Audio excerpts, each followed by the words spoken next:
Hello everyone, this is SK Chaube. Welcome you all on my YouTube channel English Tycoon, जहां आपको मिलेगा complete package of English academic and English spoken.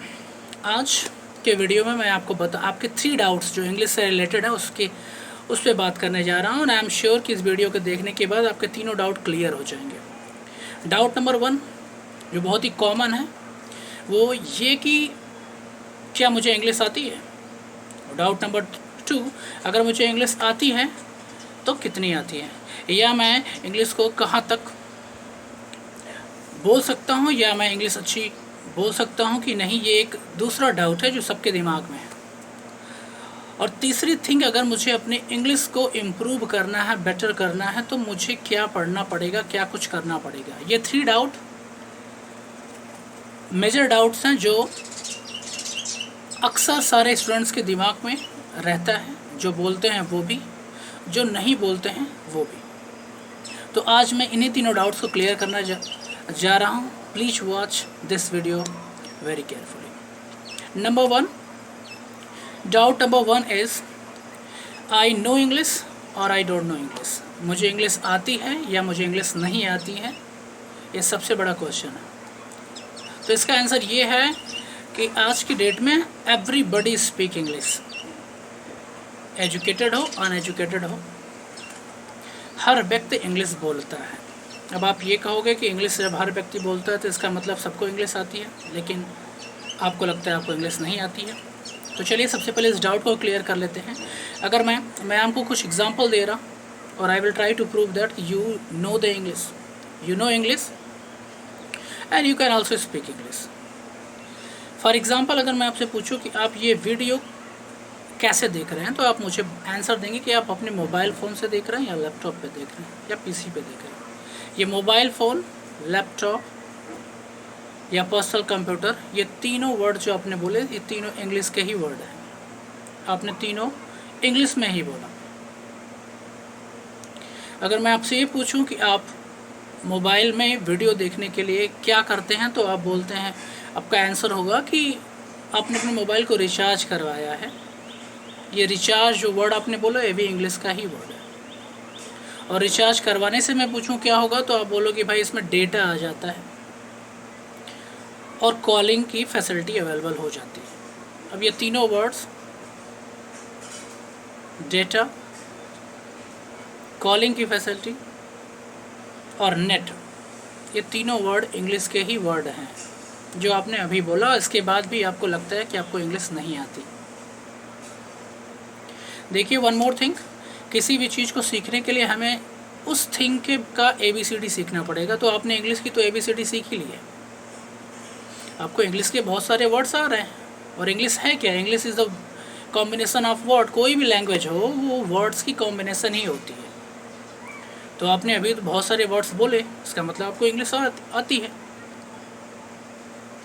और बहुत सारी आप example ले सकते हैं। जो चीज़ें मैं आपसे पूछ रहा हूँ आप खुद से पूछिए, आपको यही आंसर मिलेगा। अगर आपसे मैं पूछूँ कि आपके पास क्या कोई व्हीकल है, जिसे हिंदी में साधन बोलते हैं, तो आप बोलोगे हाँ मेरे पास कार है, या मेरे पास कोई और दूसरा व्हीकल है। अब ये कार वर्ड भी इंग्लिश है।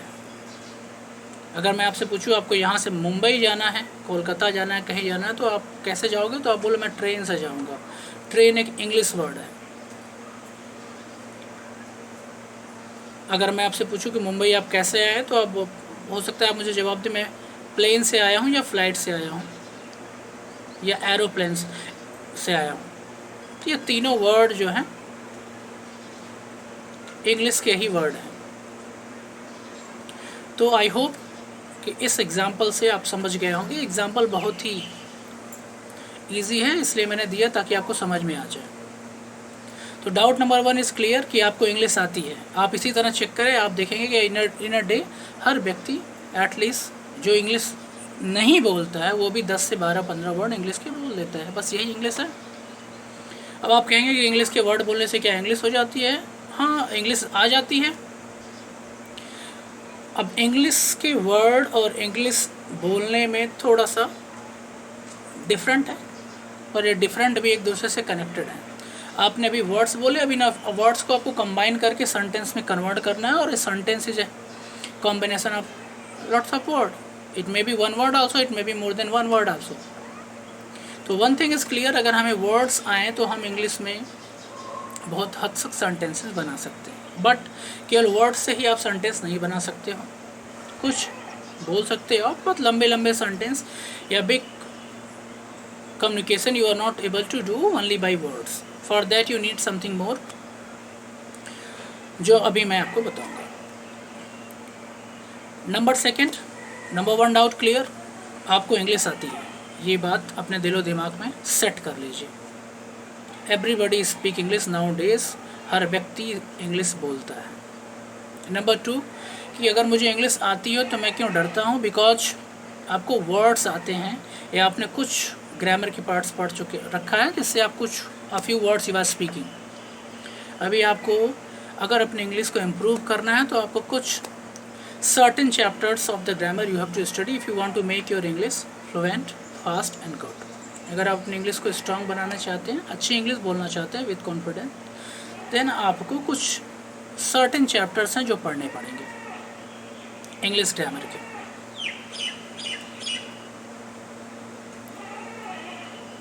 तो अभी I am going to give you details of the chapter, क्या क्या इंग्लिश में आपको पढ़ना है, कौन कौन से आपको चैप्टर्स पढ़ने हैं, उसकी डिटेल्स मैं आपको देना जा रहा हूँ. और दीज आर द चैप्टर जिसको पढ़ने के बाद you are able to speak English, it's my guarantee. But you have to study and केवल we have to do 3 things for making our English good. One thing is you have to prepare words. Second thing, you have to study grammar, English grammar, not complete English grammar. There are lots of chapters. You have to study certain fixed chapter, which is good for spoken English. और after that, उसको पढ़ने के बाद आपकी communication strong हो जाएगी, आपके जो doubts है वो clear हो जाएंगे. Number 3, you have to do practice. See, practice बहुत ही important है. किसी भी एक्शन, किसी भी वर्क के लिए प्रैक्टिस होगी तभी आप परफेक्ट बनेंगे. वन डे में कोई भी एक्सपर्ट नहीं बन सकता. मैं हूँ या आप हो या कोई भी हो, एक दिन में एक्सपर्ट नहीं बन सकता, आपको टाइम देना पड़ेगा. हाँ, एक डाउट अपने दिमाग से निकाल दीजिए कि आपको इंग्लिश नहीं आती. इंग्लिश बहुत ईजी है, you can speak, and if you work hard little, if you give little attention, then also आप अच्छी इंग्लिश बोल सकते हो. चलिए लेट्स स्टार्ट. अभी मैं आपको बताने जा रहा हूँ कि इंग्लिश के कौन कौन चैप्टर हैं जो आपको पढ़ने हैं, जो आपको हेल्प करेंगे अपनी कम्युनिकेशन को स्ट्रॉन्ग बनाने में और इंग्लिश स्पीकिंग में कॉन्फिडेंस गेन करने में आपको हेल्प करेंगे. So let's start the video.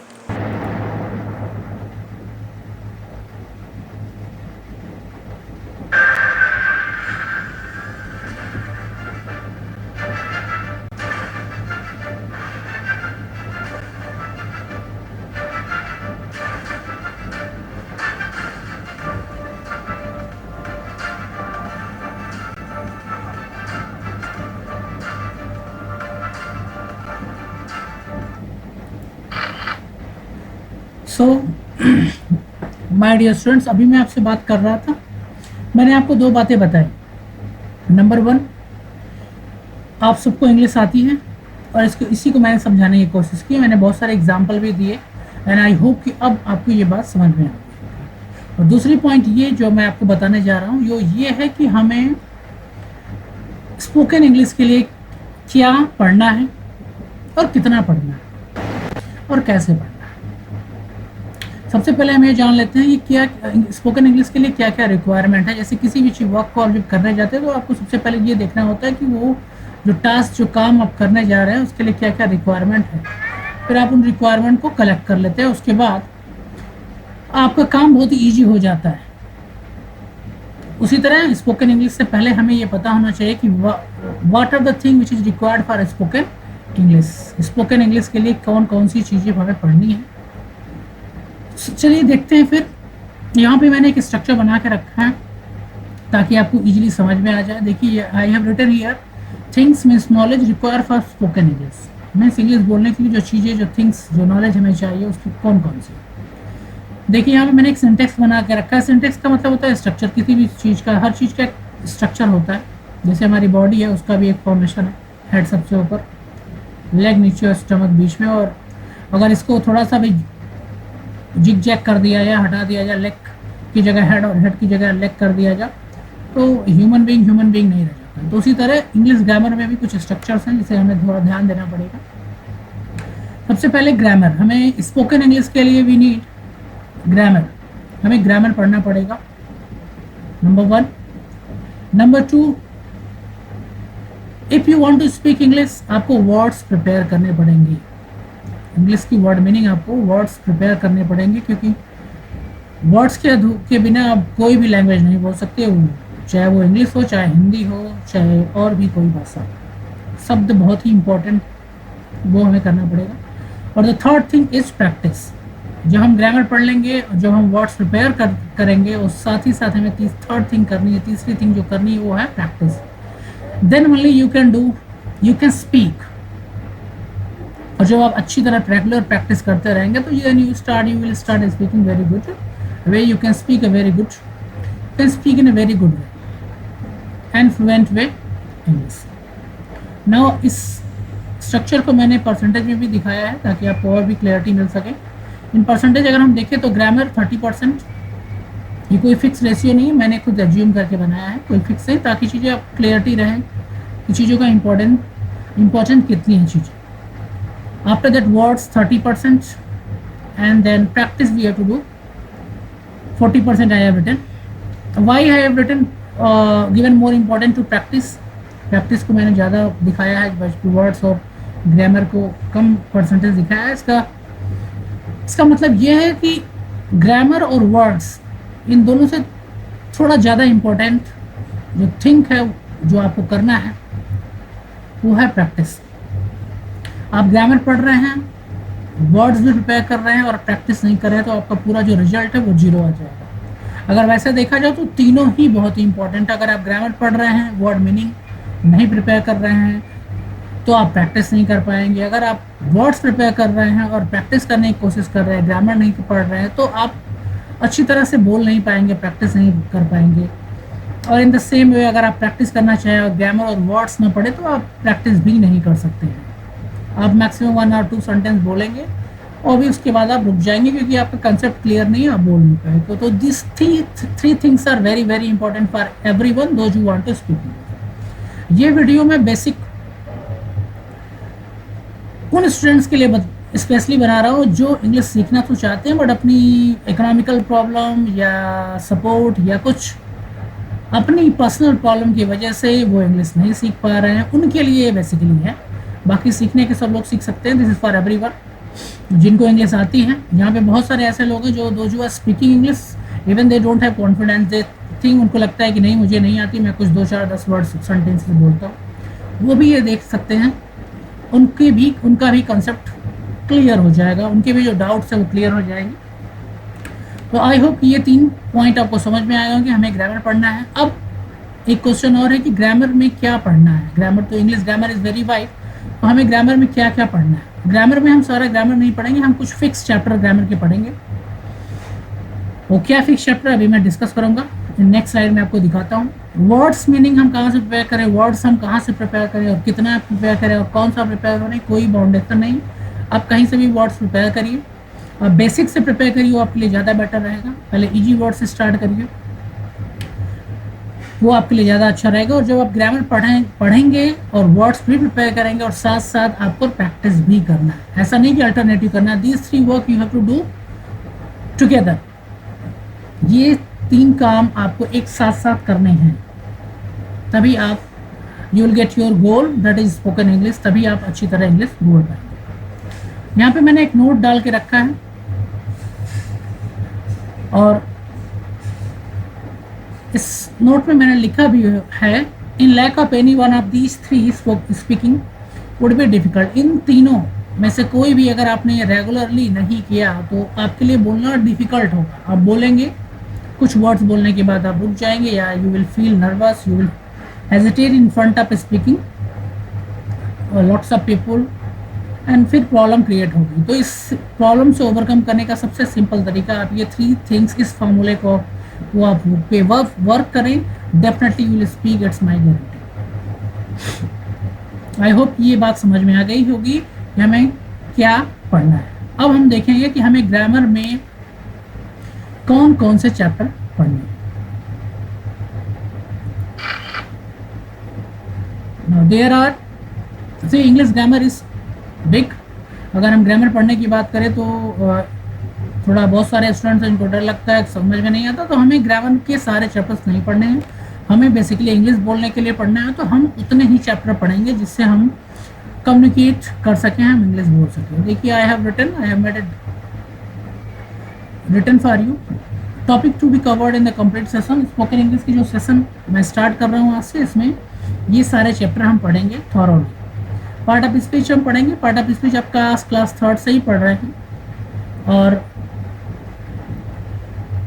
इसमें आपको पता है पार्ट ऑफ स्पीच 8 होती हैं, लेकिन इसमें जो 6 हैं वो बहुत ही इंपॉर्टेंट है हमारे लिए, जिन्हें हमें पढ़ना है। वो है noun, pronoun, adjective, verb, adverb, preposition और कंजक्शन। इंटरजेक्शन भी है, बट अभी हमें ये वैसे देखा जाए तो इम्पोर्टेंट तो सबका है, बट जो मेन है ये 6 है। Tense after part of speech हम स्टार्ट करेंगे। टेंस प्रेजेंट, पास्ट और फ्यूचर। टेंस 3 होता है, आपको पता है, और each has been divided into 4 code section, वो भी आपको पता है। हम डिटेल में पढ़ेंगे इसके बारे में, क्योंकि टेंस जब हम कम्युनिकेट करते हैं तो टेंस यूज करते हैं। After tense we will study active and passive voice. Tense पढ़ने के बाद हमें एक्टिव एंड पैसिव वॉइस पढ़ना, और ये सारी चीज़ें हमें एक सीक्वेंस में पढ़नी। क्यों? क्योंकि अगर आप सीक्वेंस से पढ़ेंगे तो आपके लिए इजी होगा। अगर हम पहले एक्टिव पैसिव पढ़ लें और फिर टेंस पढ़ें तो ये डिफिकल्ट होगा, क्योंकि दो टेंस और एक्टिव पैसिव दोनों एक दूसरे से कोरिलेट करते हैं। अगर आपको टेंस का नॉलेज होगा तभी आप पैसिव वॉइस अच्छी तरह आपको समझ में आएगा और इजीली कन्वर्ट कर पाएंगे। तो हम पहले टेंस पढ़ेंगे, फिर एक्टिव पैसिव, उसके बाद हम नरेशन पढ़ेंगे, जिसे डायरेक्ट इनडायरेक्ट स्पीच कहते हैं, because it help us in communication. इसे भी हम कम्युनिकेट करते वक्त यूज करते हैं। ये फर्स्ट 4 चैप्टर हम पढ़ेंगे। Next question tag, we will study question tag. Question tag क्या होता है, कब यूज करते हैं। क्वेश्चन टैग हमारी कम्युनिकेशन को थोड़ा स्मार्ट बनाता है, ये इसलिए हम क्वेश्चन टैग भी पढ़ेंगे। जिनको नहीं पता होगा, मैं वीडियोस जब बनाऊंगा तो आपको पता चल जाएगा क्वेश्चन टैग है क्या और कैसे इसको यूज करते हैं। After that word meaning, very very important. I told you that आपको वर्ड मीनिंग प्रिपेयर करना है। आप ग्रामर पढ़ते रहेंगे और साथ साथ एवरी डे आप वर्ड्स प्रिपेयर करेंगे। एटलीस्ट 20 वर्ड्स पर डे का टारगेट रखिए। हर दिन 20 वर्ड्स प्रिपेयर करिए, और आप अगर देखेंगे 20 वर्ड्स पर डे प्रिपेयर कर रहे हैं तो in a month you can prepare 600 word. अगर आप ये रेगुलरली 2-3 मंथ तक करेंगे, सेम रेशियो से 20-20 भी अगर आप प्रिपेयर करें, तो विदिन 3 मंथ आपके पास 1800 वर्ड्स हो जाएंगे, पूरी वो कैप्स हो जाएगी अच्छी खासी। आपका जो वर्ड्स पावर है वो बढ़ जाएगी, वो कैप्स स्ट्रांग हो जाएगी। नेक्स्ट सिनोनिम्स, एंटोनिम, ये दोनों भी वर्ड्स मीनिंग के ही पार्ट है। सिनोनिम एंटोनिम से हमें बहुत ही हेल्प मिलती है। अगर आप इन दोनों को साथ साथ लर्न करें तो आपके लिए बहुत ईजी होगा। जैसे अगर आपसे कहा जाए गुड का अपोजिट बैड, तो इस तरह बहुत सारे हैं और आपको ईजी रहता है लर्न करने के लिए। तो हम सिनोनिम एंटोनिम्स भी पढ़ेंगे together. Chapter number 9 sentence formation हम पढ़ेंगे, क्योंकि स्पोकन इंग्लिश के लिए सेंटेंस फॉर्मेशन कैसे होती है और सेंटेंस कैसे हम बनाएं ये हम सीखेंगे। Next is question word and their usages. हम पढ़ेंगे स्पोकन इंग्लिश में कि कैसे हम क्वेश्चन वर्ड्स बनाएं और उनको कैसे पुटअप करें। Next chapter number 11 is use of this that these those. आपने इसको क्लास 3rd से ही पढ़ा है, बेसिक में ही पढ़ाया जाता है, फिर भी हम इसको पढ़ेंगे बिकॉज दीज आर, जब हम बोलते हैं तो हम इनका यूज करते हैं। यूज ऑफ चैप्टर नंबर 12 हम पढ़ेंगे use of is to, am to, are to, was to, were to. इनका भी हम प्रयोग पढ़ेंगे बिकॉज ये भी हमें हेल्प करते हैं बहुत सारे सेंटेंस बनाने में। जैसे मैं अगर देखा जाए हिंदी में तो मैं जाने को हूँ, आई एम टू गो, वह आने को है, ही इज टू कम। इस तरह के sentences is to, am to, are to, was to और वर टू से बनते हैं। Use of has to, have to और हैड टू हम पढ़ेंगे। ये हैज टू, हैव टू का मतलब होता है किसी काम को जब आप बाउंडेड होकर करते हैं तो वहाँ पे हैज टू, हैव टू का प्रयोग करना पड़ता है। जैसे मुझे अपना घर साफ करना पड़ता है तो I have to clean my house. उसे खाना बनाना पड़ता है तो he has to cook food. मुझे स्कूल में काम करना पड़ता था तो I had to work in school.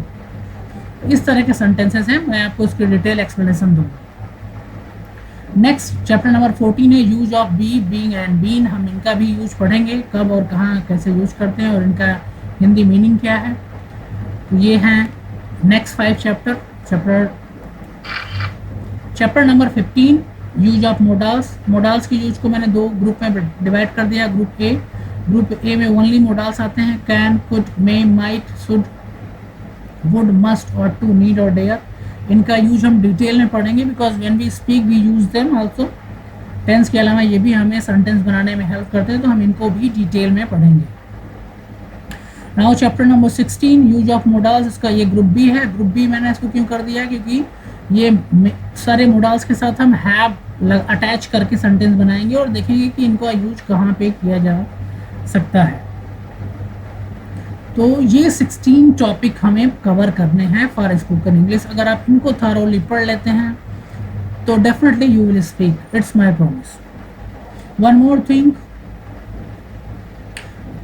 एक बात याद रखिए कि हम रट कर इंग्लिश नहीं बोल सकते, क्रैम करके आप इंग्लिश नहीं बोल सकते कि आपने 1000 वर्ड्स लर्न कर लिए और आप इंग्लिश बोलना स्टार्ट कर दिए। ऐसा करना डिफिकल्ट है, इस तरह से आप केवल लिमिटेड हो जाए। तो this is all the chapter. I hope कि आपको कुछ आइडियाज़ मिल चुके हैं। आई होप कि आपके ये वीडियो देखने के बाद आपके डाउट्स क्लियर हो गए होंगे। और अभी next video I am going to start all this topic, all this 15-16 chapter I am going to teach you one by one. We will start with part of speech, जो बहुत ही जिस chapters को आप काफ़ी लंबे समय से पढ़ रहे हैं, लेकिन इस अभी भी आपकी क्लियरिटी नहीं है, क्योंकि जो पार्ट ऑफ स्पीच के जो 8 पार्ट हैं उसमें जो फ्यू अराउंड 6 जो हैं बहुत ही इंपॉर्टेंट है, वो हमें पढ़ना है। तो in next video I am going to introduce you with the part of speech and one by one will go ahead और हम सारे जो चैप्टर्स मैंने बताए उसको हम पढ़ेंगे। और I will give you words also every day in between, so keep watching and अगर आपको ये वीडियो अच्छा लगा हो तो प्लीज़ लाइक और सब्सक्राइब करें। Thank you.